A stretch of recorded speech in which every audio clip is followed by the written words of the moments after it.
কারো কারো জীবন প্রথম থেকে আলোচনার শিরোনামে থাকে, সে সাধারণ মানুষ হোক কিংবা কোনো অভিনেতা অভিনেত্রী।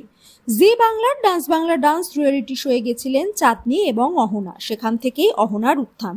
স্টার জলসার অনুরাগের ছোঁয়া ধারাবাহিকে মিশকা চরিত্রে কাজ করছেন তিনি। সন্তান ছবিতেও তার চরিত্রটি ছিল বেশ গুরুত্বপূর্ণ। তবে বয়সে অনেক বড় ডিভোর্সি ছেলেকে বিয়ে করায় মায়ের সঙ্গে মুখ দেখাদেখিও বন্ধ তার মা মনে করেন মেয়ের জন্যই সংসার ভেঙেছে দীপঙ্করের। অহনা সন্তান সম্ভবা, তিনি চান কন্যা বা পুত্র যেই আসুক সে যেন শারীরিক এবং মানসিক দিক থেকে সুস্থ হয়। তার মতে অনুরাগের ছোঁয়ার মিশকা দুষ্টু নয়, সে সূর্যকে খুব ভালোবাসে, তার জন্য সব ত্যাগ করতে পারে। অভিনেত্রীও ভালোবাসার কাঙাল, যার কাছে ভালোবাসা পান তার কেনা হয়ে থাকেন। ছোট থেকেই বাবার থেকে আলাদা, মাকে নিয়েও আর মাথা ঘামান না। সোশ্যাল মিডিয়ায় তার মায়ের পোস্ট নিয়েও কিছু বলার নেই। 18 বছর বয়সে নিজেই জীবনসঙ্গী নির্বাচন করেছিলেন, যে কোনো সিদ্ধান্ত ভেবেই নেন। স্বামী শ্বশুরকে নিয়ে সে সুখী, ওরা খোঁজ নেন না, অভিনেত্রীও প্রয়োজন মনে করেন না। আসন্ন সন্তান মেয়ে হলে সে যদি তার মায়ের মতো বিয়ে করে সুখী হয় তাহলে সারা জীবন তাকে বুক দিয়ে আগলে রাখবেন।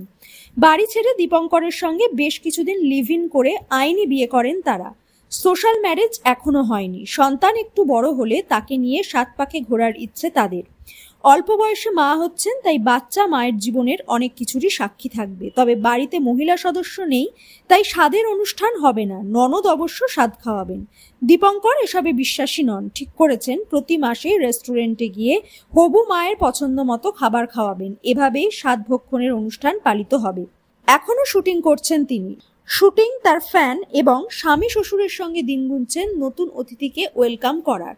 ছোট পর্দার আর এক অভিনেতা রণজয় বিষ্ণু জন্মদিন উপলক্ষে কেক কাটলেন। অনুরাগীরা চান এবার তিনি বিয়ে করুক। শ্বেতা বলেন প্রেম করলে ও বিয়ে করবেই, তবে বিয়ে উপলক্ষে ছুটি নিলে সমস্যা হবে শুটিংয়ের। তবে তিনিও চান রণজয়ের বিয়ে হোক, তাহলে আবারও জমিয়ে খাওয়া দাওয়া হবে।